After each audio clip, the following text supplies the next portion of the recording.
The first letter came on a calm morning that smelled like cedar and motor oil, the kind of scent that belongs to old ranches and men who build things with their hands.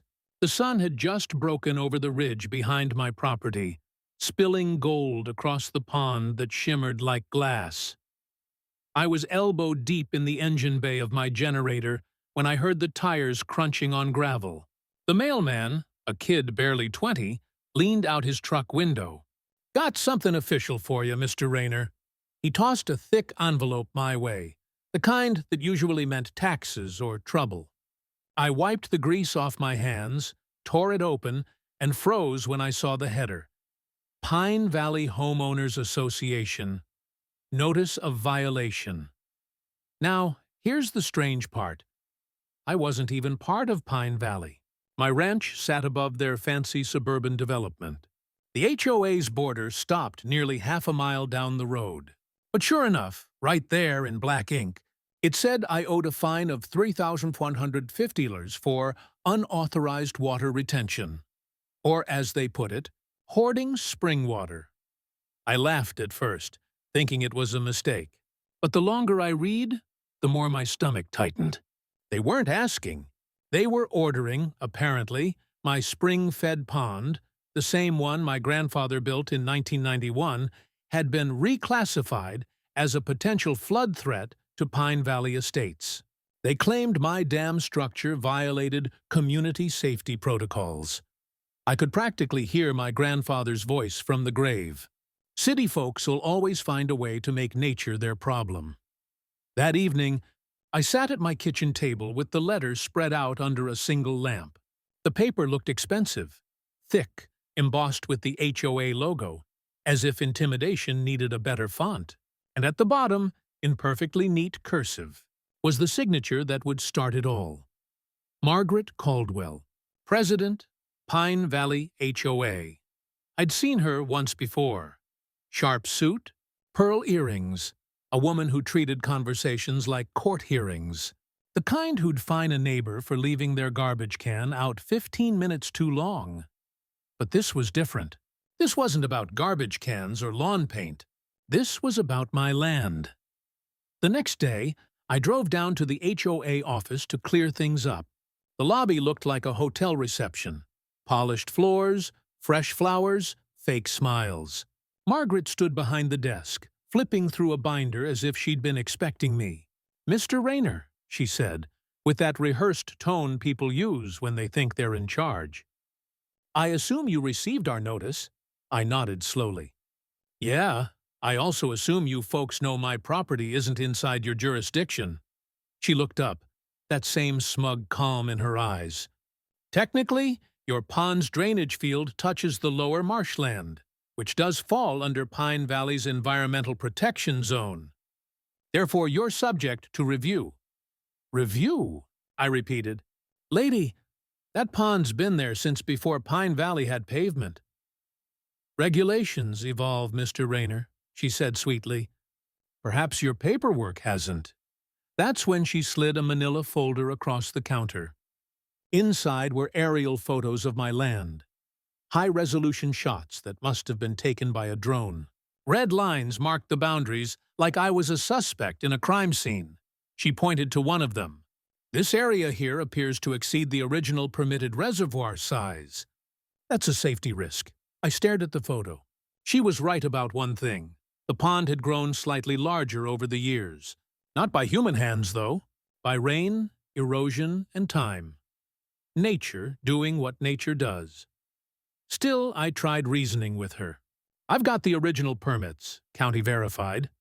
My dam's legal. You can check." "I already did," she said, smiling thinly. "Your permit was filed in 1991. It expired in 2013. That made me blink.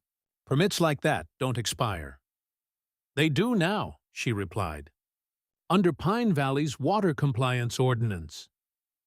"But I'm not in Pine Valley," she just shrugged. "If your property poses a risk to Pine Valley, then Pine Valley has authority. It's really that simple." No, it wasn't. It was a lie wrapped in legal words. I left before I said something I'd regret. Back home, I dug through old drawers until I found the faded blue folder that held my grandfather's paperwork. Permits, maps, inspection slips, all stamped and sealed by the county. All legal. Nothing, absolutely nothing, about expiration. I took photos of every document and emailed them to the HOA with a note that said, "These are verified county records. Your claim is invalid." For a moment I felt a bit of peace. Surely that would end it. But 2 days later, another letter arrived. This one was sharper, colder, and the fine had doubled. They accused me of refusal to cooperate and operating a non-compliant water containment structure. It even included a line that read, "Failure to comply within 14 days will result in property condemnation review." Condemnation? That word stopped me cold. That wasn't just a threat. That was an attempt to take everything my family had built. That night, I couldn't sleep. The wind was howling through the pines, rattling the windows. Every time I looked outside, the pond reflected the moon like an eye. Calm, watching, silent. I grabbed my jacket and flashlight, walked out toward the dam. The air was sharp, cool. The faint trickle of water over the spillway sounded steady. Perfect. Nothing unsafe. Nothing illegal. I crouched near the concrete lip, ran my hand across the smooth edge. My grandfather had poured this with his own hands. He used to say, "You can't fight water, Eli. You guide it." And maybe that's what this would come down to, guiding a fight instead of starting one. But as I stood there, I noticed headlights flicker across the hill, slow, deliberate. A dark SUV parked just beyond my fence line. 3 silhouettes stepped out, flashlights cutting through the fog. HOA agents. Trespassing. They stayed there for a few minutes, scanning the dam, taking pictures. Then they left, silent as ghosts. That's when I knew this wasn't just paperwork anymore. They were planning something bigger, something that could destroy me if I didn't act first. The next morning, I called the county's water division. The clerk transferred me to Tom Reeves, an old friend of my father's, a man who'd been in the department for 30 years. He checked the database while I waited. "Eli," he finally said, "your permits are clean. That pond's listed as private, low risk, and exempt from municipal regulation. The HOA has no jurisdiction." "Then how can they say it's expired?" I asked. "They can't, unless someone forged something." Silence hung heavy between us. "You're saying," I muttered, "someone created a fake document to make it look illegal?" "Wouldn't be the first time," he sighed. "But yeah, looks like it." When I hung up, my blood was boiling. Margaret Caldwell wasn't enforcing the law. She was rewriting it. By sundown, I'd made up my mind. If they wanted to push this, I'd push back harder. I went out to my workshop, turned on the lights, and pulled open the old steel cabinet where I kept my engineering gear. Pressure gauges, flow sensors, drone cameras, soil probes. If they wanted a war over my land, I'd give them data they couldn't argue with. The battle had begun, and this time it wasn't just about permits or fines. It was about legacy, truth, and one stubborn man against a machine built on control. And as the night wind hissed across the water, I whispered the words that would carry me through the storm to come. "You want a fight, Margaret? You've got one." For the next few mornings, I woke up before dawn. Not because I wanted to, but because I couldn't sleep. Every time I closed my eyes, I saw that dark SUV parked by my fence. I could almost hear the sound of camera shutters clicking in the night. By the third day, I'd had enough. If the HOA wanted a fight built on paperwork and lies, I'd arm myself with the one thing they couldn't twist: truth, backed by evidence. So I started documenting everything, every drop, every reading, every inch of that dam. I attached fresh pressure gauges, temperature monitors, and motion sensors. The old dam now looked like a small military installation. Wires, sensors, blinking LEDs. The kind of thing that would make Margaret Caldwell's clipboard twitch. By 7 a.m., I was halfway through replacing a valve when a black SUV rolled up again. This time they didn't stop at the fence. They drove straight in. I put my wrench down and walked forward. The SUV stopped a few feet from me, and 3 people stepped out. The same faces I'd seen before. Margaret Caldwell in her signature charcoal suit, and her 2 assistants, both wearing black jackets with Pine Valley Enforcement Division printed on the sleeves, which, for the record, doesn't exist. Margaret didn't waste time. "Mr. Rayner," she said sharply, "we issued you a second notice. You failed to comply. That's considered obstruction." "Obstruction of what?" I asked. "Our inspection process." I laughed under my breath. "You mean your trespassing process? Because that's what this is." One of her men, tall, clean-shaven, built like a gym trainer, stepped up, squaring his shoulders. "Sir, this is a legal site assessment." I cut him off. "This is private property. That badge on your arm means nothing here." He opened his mouth again, but Margaret held up her hand. "Mr. Rayner, the sooner you cooperate, the faster we can resolve this. We just need access to your structure for—" "No." Her lips tightened. For the first time, I saw the calm mask slip, replaced by something sharper. "You're making this more difficult than it needs to be." "Lady," I said, pointing toward the gate, "you've got 5 seconds to be off my land before I call the county sheriff." That did it. She turned without another word, motioning to her men. As the SUV rolled back toward the road, her window came down halfway. "This isn't over, Mr. Rayner," she said softly. "You'll regret being stubborn." The tires spun dust into my face as they left. That evening, I called Mason Price, my hydrologist buddy, the same guy who helped me check those permit records. He picked up on the second ring. "Rayner, I was just about to call you." "That's either good or bad news," I said. "Mostly bad," he sighed. "I pulled every county file on your property. Your name's still clean, but someone's been making unauthorized edits in the environmental risk database. Your pond is now listed as a Category 3 containment hazard. That's 1 step below a red alert. And who authorized that change? Guess whose name's on the submission? Caldwell Environmental Group." I clenched my jaw. "She's not even an engineer." "Doesn't matter. They submitted under a consulting permit. She's using her HOA as a cover. So she's forging county data to condemn my land." "Exactly. And if she succeeds, they can force an emergency acquisition. They'd buy you out for pennies on the dollar." I leaned back in my chair, staring at the dam through the window. "And I guess I'll just have to prove her wrong." "Be careful, Eli," Mason warned. "People like her don't play fair." "Neither do I," said quietly. The next few days felt like a chess match. "Every move I made," Margaret countered. I'd send in evidence of safety compliance. She'd reply with an accusation about unreported modifications. I'd submit drone footage showing a stable water line. She'd claim environmental disruption. It was endless.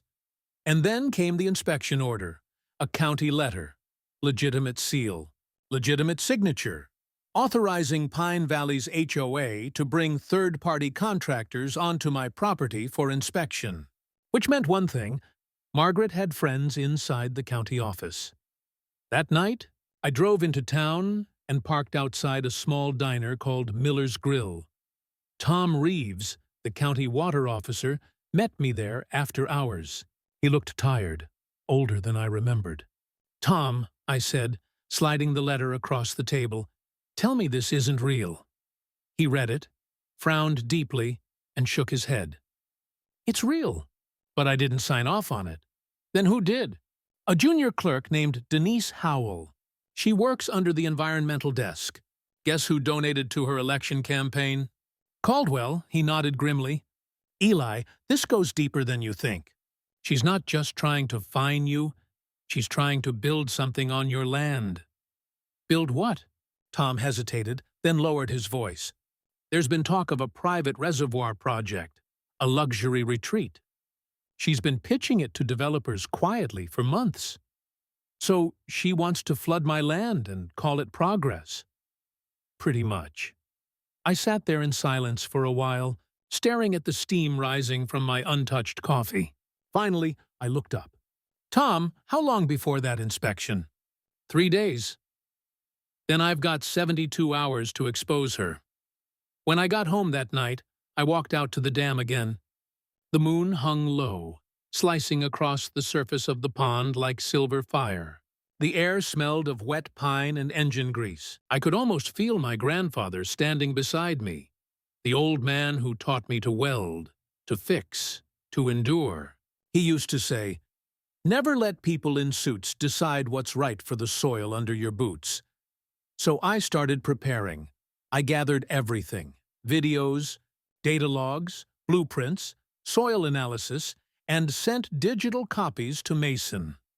Then I installed a new set of hidden cameras near the dam and along the fence. If they trespassed again, I'd have proof. For the first time in weeks, I felt like I was one step ahead. But the next morning, when I stepped out of my cabin, I knew something was wrong. The ground near the pond was disturbed. Small, deep holes near the valve system, like someone had been poking around during the night. One of the sensor wires had been cut clean through. I checked the feed. All my cameras were offline. Every single one. That's when I saw it. A tire track, fresh and muddy, leading back to the tree line. They'd been here while I slept. I followed the track half a mile down toward the valley road. It ended near a ditch, where a half-buried trail camera sat blinking red. Not mine. Someone had planted it facing my dam. They weren't just spying. They were setting me up. I took the camera, smashed it open with a rock, and pulled the SD card. If they wanted to collect data, I'd turn it right back on them. By evening, I'd confirmed what I already knew. The camera wasn't standard HOA gear. It belonged to a security contractor out of Mesa County, registered under Caldwell Environmental. Group, Margaret was building a case, piece by piece, to prove that my dam was unsafe. She probably planned to fake an emergency report during the upcoming storm, and she would have gotten away with it if I hadn't already seen her pattern. I sat in my workshop long into the night, watching the weather radar on my laptop. A tropical pressure system was moving north. Heavy rain forecasted for the weekend. Perfect timing for her to discover a dangerous overflow. But I was ready. I installed backup power to my pumps, checked every gate, every pressure valve. I even dug a new runoff channel to redirect overflow away from the valley, toward the open marshland instead. By midnight, my land was as stable as a fortress. Still, I couldn't shake that feeling. The quiet before something big. Out here, silence means the storm is close. Around 2 a.m., headlights flickered again beyond the hill. This time, there were 2 vehicles. I turned off my workshop lights and watched from the shadows. Through the binoculars, I saw Margaret's silhouette standing by the fence, umbrella in hand. She wasn't alone. 2 men were setting up what looked like a tripod camera aimed directly at my dam. They stayed about 20 minutes, then drove off. But that was enough. I'd caught their license plates, clear as daylight. I sent the numbers to Mason with one line: "They're moving early." When dawn broke, the first raindrops began to fall. Light, steady, relentless. I stood by the dam and watched them ripple across the surface. The air was thick and heavy, the kind of quiet that feels like it's holding its breath. This was it. The storm was coming, not just from the sky, but from every direction. I tightened my gloves and whispered, "All right, Margaret, let's see what you've really got." Because this time, I wasn't the one being hunted. I was laying the trap. The storm came faster than anyone expected. By mid-morning, the clouds had rolled in thick and heavy, swallowing the valley in a gray haze. The air was electric, every gust of wind carrying the promise of something violent. Rain hammered down on the tin roof of my cabin, a steady drumming that made the ground vibrate beneath my boots. I stood at the window, watching the first sheets of water pour into the dam basin. The overflow pipes hissed, the sensors blinked green. Everything was working perfectly, but I knew better than to relax. This wasn't nature's danger I feared.